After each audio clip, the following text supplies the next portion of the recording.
It was one of those nights when the town felt deader than ever. The cold wind blew through empty streets, and we, a group of 5 friends, were bored out of our minds with nothing to do. That's when someone, I can't quite remember who, suggested we explore the haunted house. The unfinished house was on the outskirts of town, a construction project that was never completed and had, over time, gained a bad reputation. People said the place was haunted, that strange things happened inside, but honestly, most of us didn't believe those stories. It was just another way to kill time and prove that we weren't scared. We met at the corner of Main Street and walked together to the house. The facade, with its gray walls and windowless frames, looked even more sinister under the faint moonlight. As we arrived, we all felt a shiver down our spines, but no one wanted to be the first to suggest turning back. "Let's do this," Ryan said, always the bravest of the group. He pushed open the front door, which creaked ominously, and we all reluctantly followed, determined to explore every corner of that abandoned structure. Inside, the darkness was almost complete. Save for the beams of light our flashlights cut through the air, the silence was thick, as if the entire house was holding its breath. We laughed and joked, trying to ignore the growing discomfort, but deep down, each of us knew something wasn't right about that place. As we moved deeper into the house, the smell of mold and something more repulsive, maybe rotting flesh, grew stronger. Our flashlights illuminated the dirty floors, broken glass, and graffiti-covered walls. Everything seemed deserted, but it was impossible to shake the feeling that we weren't alone. At the end of the hallway, we found a staircase leading to the basement. Ryan, ever curious, decided he wanted to be the first to go down. "Let's just see what's down there," he said, trying to sound confident, but I could detect a hint of hesitation in his voice. While he descended, the rest of us stayed upstairs, exploring the rest of the house. Every step made the floor creak ominously, and the air seemed to grow heavier by the minute. We found an old mattress thrown on the floor, scattered food wrappers, and a burnt-out fire pit. "Someone's been here recently," Mike said, looking around with concern. Suddenly, we heard a muffled scream coming from the basement. We rushed to the entrance and saw Ryan hurrying back up, his face pale and his eyes wide with fear. "There's a woman down there," he shouted. "She's just sitting there, all disheveled, staring right at me." Before we could react, we heard footsteps upstairs. We turned our flashlights toward the stairs and, to our horror, saw 2 men coming down, their faces obscured by the shadows, but their presence clearly threatening. They didn't say a word, just moved toward us, as if they intended to corner us. That's when panic set in for all of us.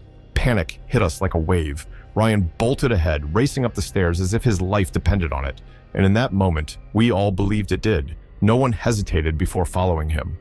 Our flashlights swung wildly in our hands, casting fleeting glimpses of the graffiti-covered walls as we rushed to get out. The sound of the men's footsteps echoed through the house, amplifying our terror. When we finally reached the front door, we practically tore it off its hinges to get outside. We ran at full speed, not daring to look back, the cold night air hitting our faces but doing nothing to calm our pounding hearts. We could still hear the muffled cries of the woman in the basement and the heavy footsteps of the men who had chased us. But nothing, and no one, emerged from the house after us. Still, we kept running until we were far away, until our lungs burned and we couldn't go any further. We gathered outside, breathless, wide-eyed, our minds racing. No one spoke for a long time. The silence among us was thick with fear and disbelief. Finally, Ryan broke the silence. "I swear she was there, right in front of me. And those guys, what the hell were they?" No one had an answer. All we knew was that whatever we encountered in that house wasn't something we should have messed with. The terror of that night bonded us, but it also left a deep mark. We swore never to return to the haunted house. Some stories, we concluded, are better left unanswered. Chaz and I have always had a thing for creepy places. Maybe it was the adrenaline rush or just the thrill of testing our limits. And in our town, there was no place scarier than the old abandoned mansion next to the cemetery.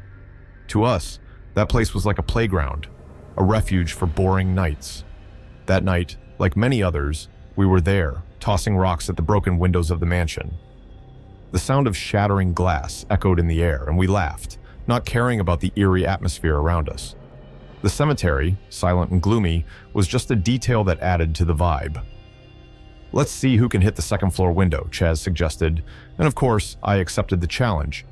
I picked up a larger rock and threw it with force. It went straight through one of the windows, and I heard the muffled sound of something breaking inside. We were about to throw another when something strange happened. The rock I'd thrown came rolling back toward us, smoothly, as if it had been returned. We stopped, confused. "Did you see that?" I asked Chaz, who looked just as perplexed as I was.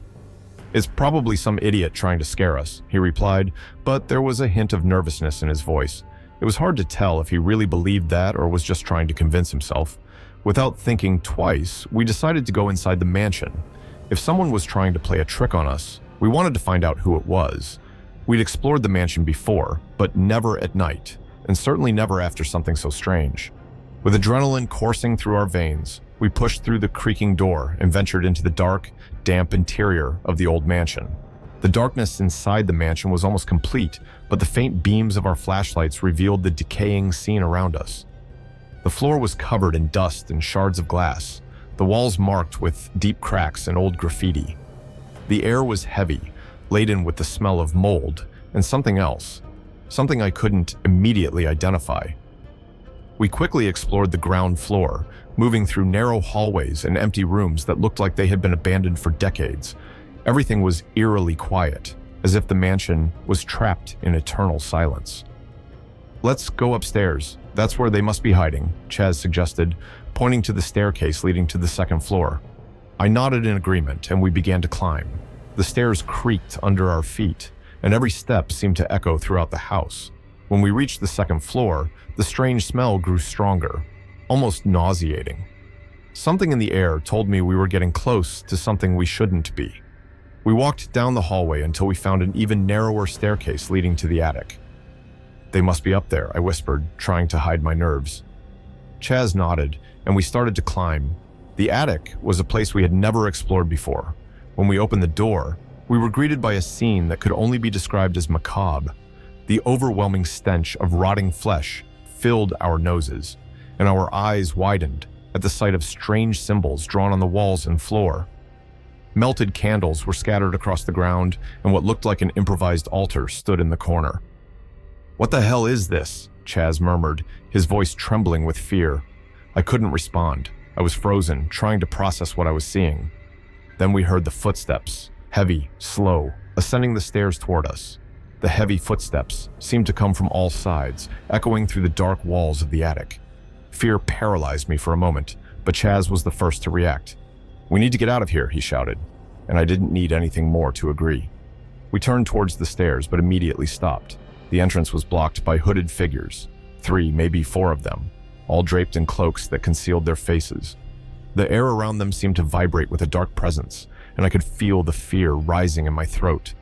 They didn't say a word, didn't make a sound, but just the fact that they were there, blocking our exit, was enough to throw us into a panic.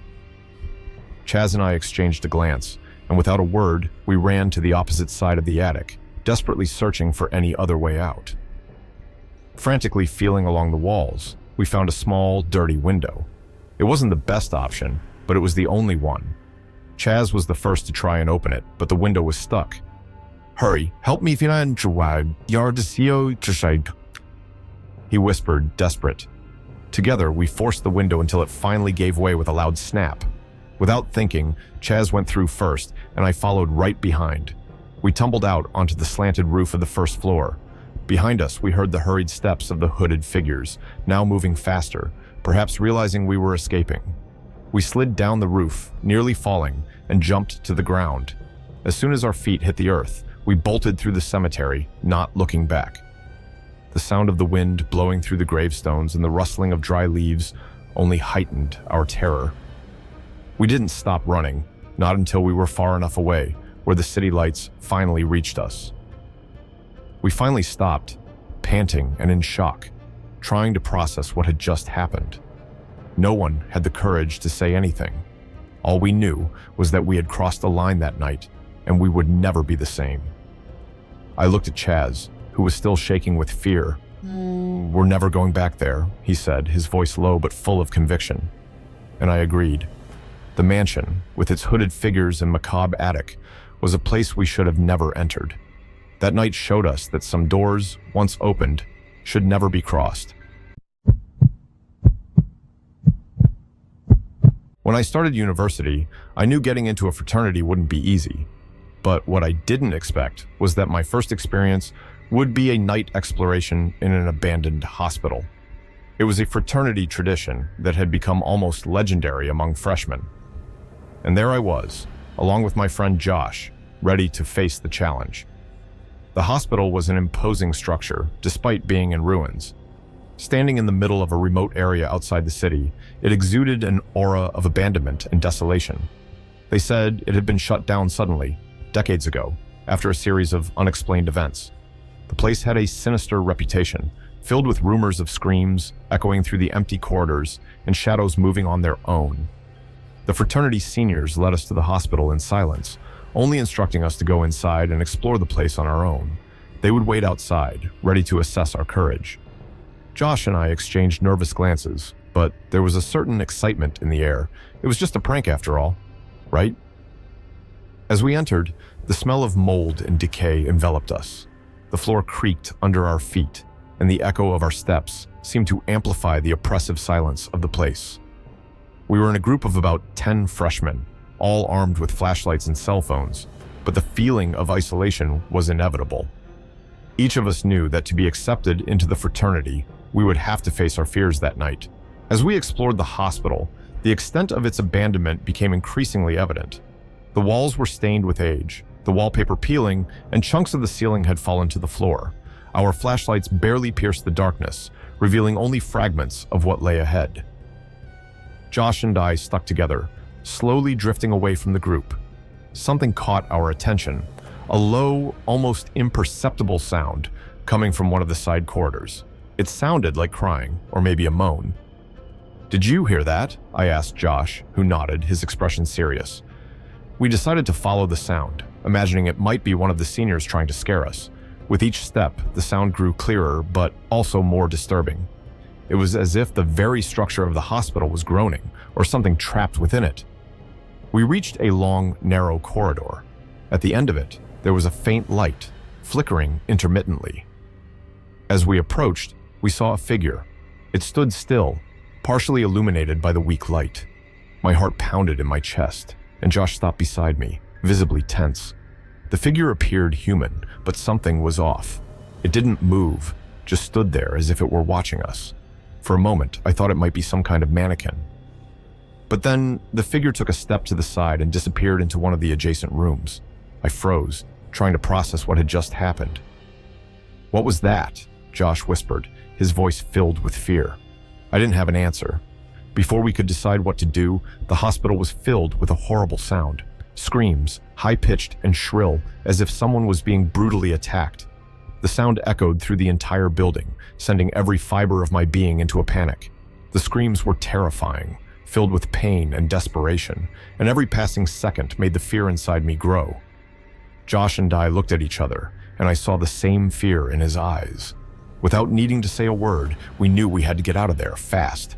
Panic spread like wildfire. The other freshmen started screaming and running through the corridors, the sound of desperate footsteps echoing around us. Josh and I turned in the opposite direction of the figure we had seen, running as fast as we could, not daring to look back. The corridors seemed endless, and every door we passed felt like it was hiding something worse than the last. The hospital, which had already been a terrifying labyrinth, now seemed alive, distorted by our fear.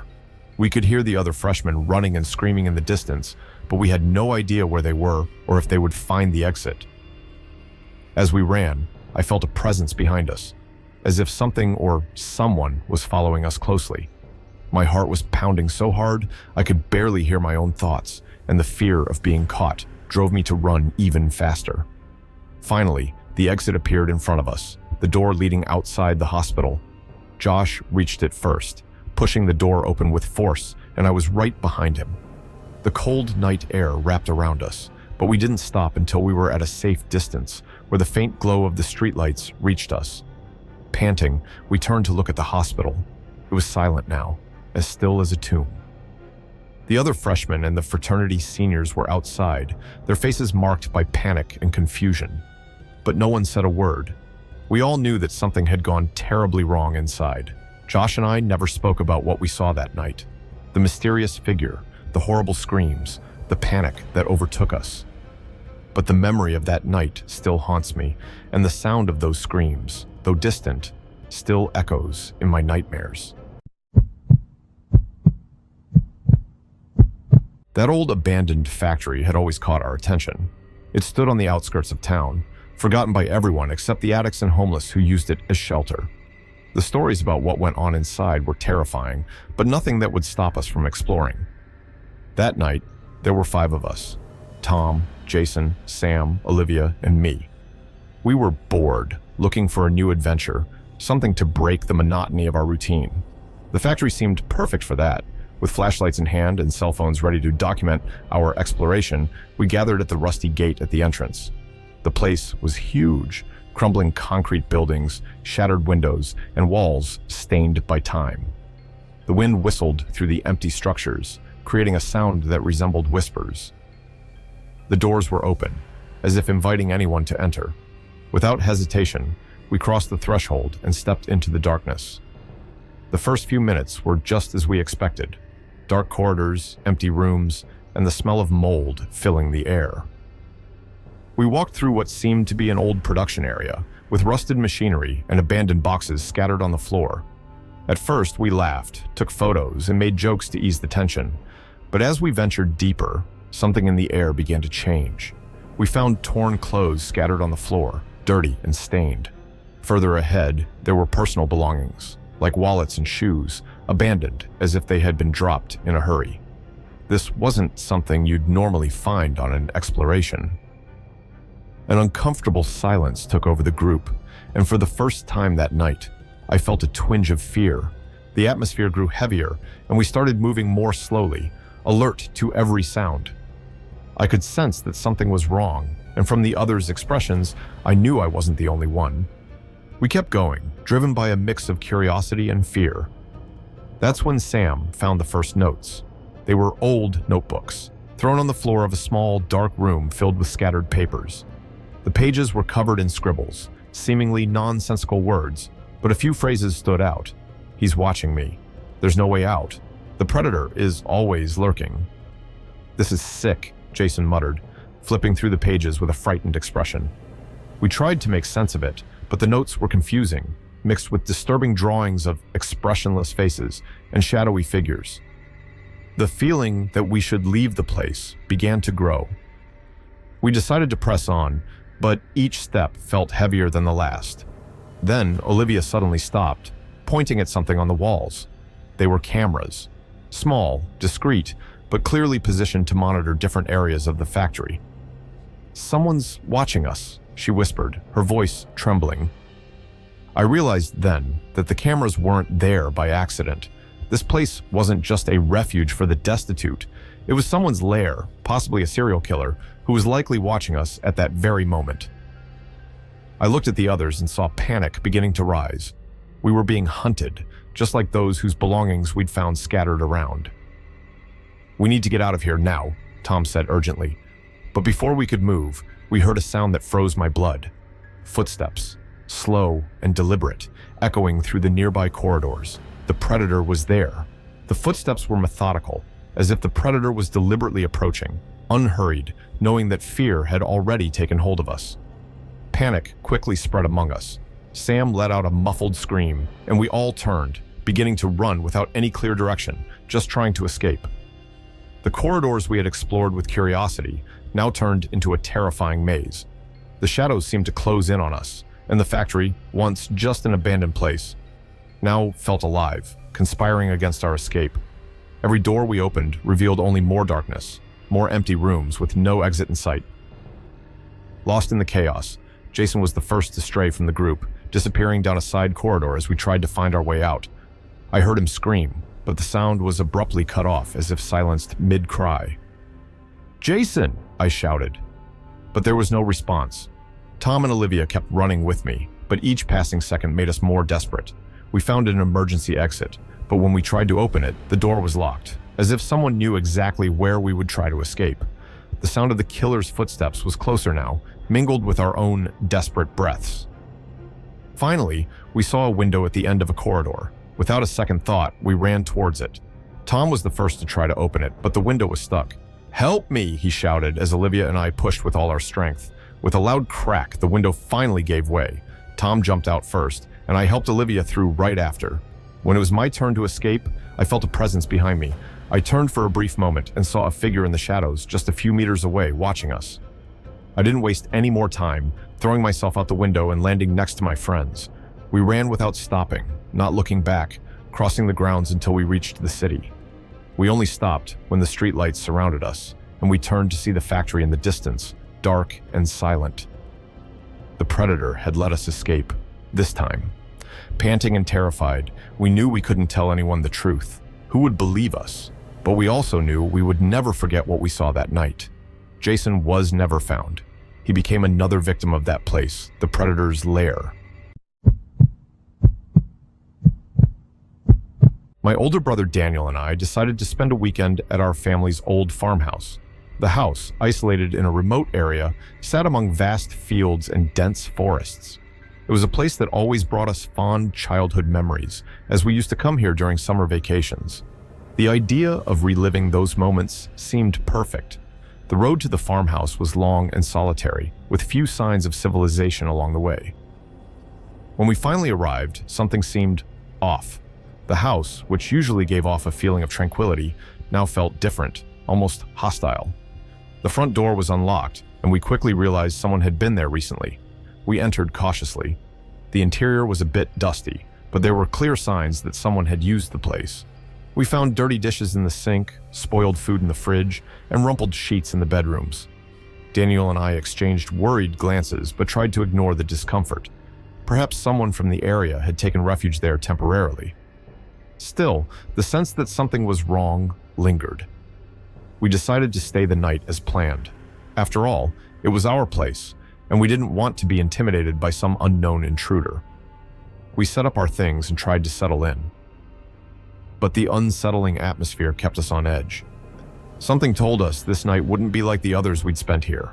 As night fell, the house seemed to plunge into a darkness denser than I remembered. The windows, which once let in the soft light of the moon, now seemed like black voids. The silence was absolute, except for the occasional creaks of the old house. While Daniel prepared something to eat, I started exploring the house more thoroughly.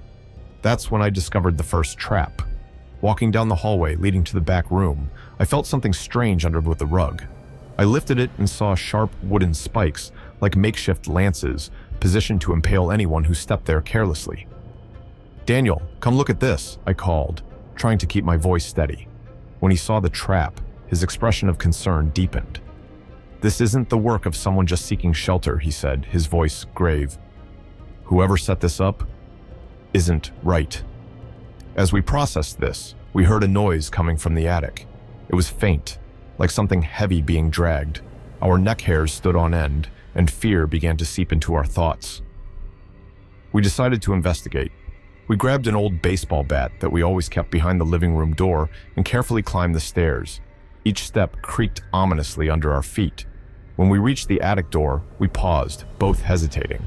I opened the door slowly, and the darkness inside was almost palpable. There wasn't much to see, just shadows and indistinct shapes, but the smell was awful, like something that had been left to rot for a long time. Suddenly, a heavy step echoed above us, and something fell to the floor. Daniel shined the flashlight into the corner, and for a brief moment, we saw the silhouette of a man crouched in the shadows. He made no sound, but his eyes glowed in the darkness, fixed on us. With our hearts racing, we slowly backed away, knowing he was there, watching us. We returned downstairs, trying to figure out what to do. When we got back downstairs, our first thought was to escape the house and seek help. But when we reached the front door, a new wave of despair hit us. The car we had parked beside the house had its tires deflated, and the hood was slightly open, with loose wires hanging from the engine. We were trapped. "He sabotaged us," Daniel murmured, panic starting to take over. I checked my phone, but there was no signal. which was expected in such a remote area, but still terrible. We knew going back inside the house was our only option, no matter how terrifying it was. We needed to prepare for the worst. While Daniel searched the kitchen for anything that could serve as a weapon, I started dismantling the traps we found along the way. We had to ensure we had at least a chance to fight back. The man in the attic was with us. We could hear him moving, his heavy, slow steps echoing through the ceiling, each sound making us hold our breath. We tried to stay calm, but we knew it was just a matter of time before he came down. We tried to think of a way to protect ourselves. Daniel suggested setting up our own traps. We used loose wires, kitchen knives, and furniture to create obstacles that could delay him, or, if we were lucky, keep him from reaching us. Time seemed to drag as we set everything up, but every second was crucial. Suddenly, we heard the attic door creak open. Our bodies froze, but our minds raced. Daniel pulled me behind a strategically placed cabinet in the hallway. We heard the steps coming down the stairs, slow and deliberate, as if he knew we had nowhere to go. When he finally appeared in the hallway, his figure stood out in the dim light. He was a large man, dressed in dirty, worn clothes, with a cold, calculating stare. He noticed the first trap, wires stretched out to knock a shelf onto him, and managed to dodge it, but he didn't see the loose boards we had placed on the floor. When he stepped on them, he fell, and Daniel seized the chance to push the shelf on top of him. The man screamed in pain, but it didn't stop him. Even injured, he tried to get up, determined to catch us. We fled to the kitchen where we set up our final defense. He was limping, but still coming after us, hatred burning in his eyes. When he finally reached us, Daniel pushed a cabinet over him, pinning him against the wall. The man tried to free himself, but he was too weak. We took the chance to run, finally finding an escape through a back window. The first light of dawn appeared on the horizon as we ran across the fields toward the main road. Our bodies were exhausted and battered, but we didn't stop until we spotted a truck in the distance. The farmer driving it rescued us, taking us away from that nightmare. Later, we learned that the man was an escaped fugitive from a nearby psychiatric hospital, wanted for multiple crimes. He was captured shortly after, but the memory of that night, of his eyes hunting us, never left us. We've always been fascinated by the unknown. I'm Ethan, and along with Carla, Lucas, and Sarah, we formed the Night Exploration Club, a tight-knit group dedicated to uncovering the secrets hidden in the darkest corners of the city. Our mission was simple: explore abandoned urban sites, steeped in history and mystery, away from the public eye. It was a quest for adrenaline, for adventures that broke the monotony of everyday life. That night, our target was an old psychiatric hospital on the outskirts of town. The place had a sinister reputation, with stories of mistreatment, secret experiments, and disappearances. The kind of place that made our hearts race, just imagining what we might find. We arrived at the hospital shortly after midnight, equipped with flashlights, cameras, and all the gear needed to document our exploration. The outside walls were weathered, and the windows, once home to lost souls, were now dark holes in the concrete. The atmosphere around the hospital was heavy, charged with a strange mix of excitement and apprehension. We climbed over the rusty fence surrounding the building, and, with some effort, forced our way in through a side door, once locked but now partially open. The air inside the hospital was musty, smelling of mold and decay. The silence was absolute, as if the building was holding its breath with us. At first, everything seemed like just another exploration: empty hallways, abandoned rooms, old rusted medical equipment. But as we went further, we began to notice that something was off. Some hallways were surprisingly clean, some room doors were locked, and the silence was different. It wasn't the silence of a dead place, but of something about to happen. As we ventured deeper into the hospital, signs that we weren't alone began to appear. First were strange marks on the walls, scratches, as if someone had desperately tried to escape. Then we found plastic bags with suspicious substances thrown in a corner of a room. Carla, always the most observant of the group, was the first to speak up. "This doesn't look like something left by people just camping out here," she whispered, her voice laced with concern. Soon after, we found a locked room. Lucas, determined to see what was inside, managed to break the door open with a metal bar we'd found in the hallway. When the door creaked open, what we saw made our blood run cold. The room was equipped with old medical instruments, but there was more. Makeshift torture devices, dark stains on the walls and floor that were clearly dried blood. Shock took over all of us, but before we could process what we were seeing, we heard a noise coming from the hallway. Footsteps. "Someone's coming," Sarah whispered, her eyes wide with fear. We froze, hearts racing. We had no way of knowing how many there were, but the sound indicated we weren't alone in the hospital anymore. Before we could react, the door we'd broken open was flung wide, and a group of men entered, armed and with cold expressions. They didn't need to say anything for us to know we were in serious danger. We were shoved out of the room and led down a narrow hallway to a secluded part of the hospital where we were locked in a dark room. "What are we going to do?" Ethan murmured, his voice trembling as panic began to set in.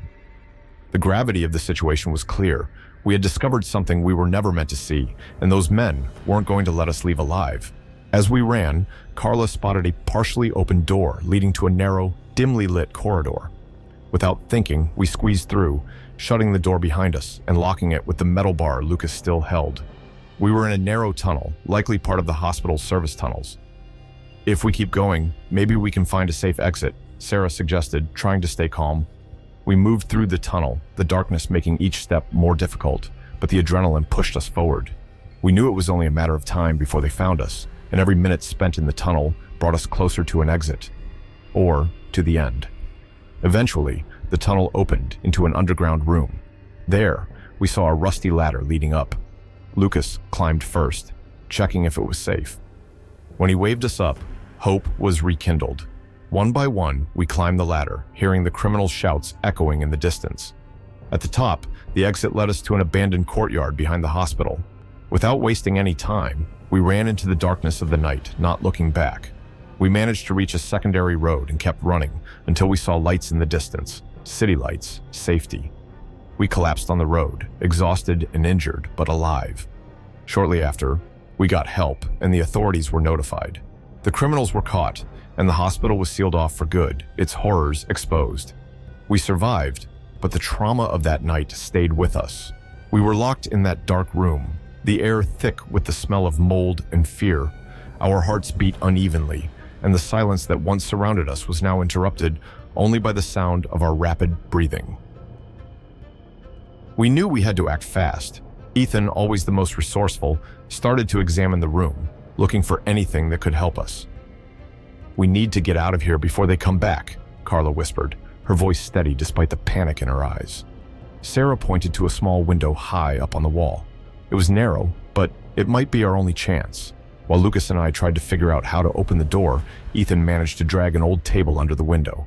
"I'll go first, then I'll help you guys up," he said. But before he could start climbing, we heard footsteps approaching again. They were coming back. Giving up on the window, we turned our attention to the door. Lucas found a loose piece of metal on the floor, and with desperate effort, we began to force the lock. Seconds felt like hours, and the sound of the footsteps growing closer sent fear coursing through our veins like ice. Finally, the lock gave way, and the door creaked open. Ethan signaled us to exit quietly. We slipped out of the room and raced through the hospital corridors, trying to keep noise to a minimum, but the echo of our footsteps betrayed our presence. They noticed our escape almost immediately. Commanding shouts echoed through the hospital, and we could hear the men running after us, their voices filled with rage.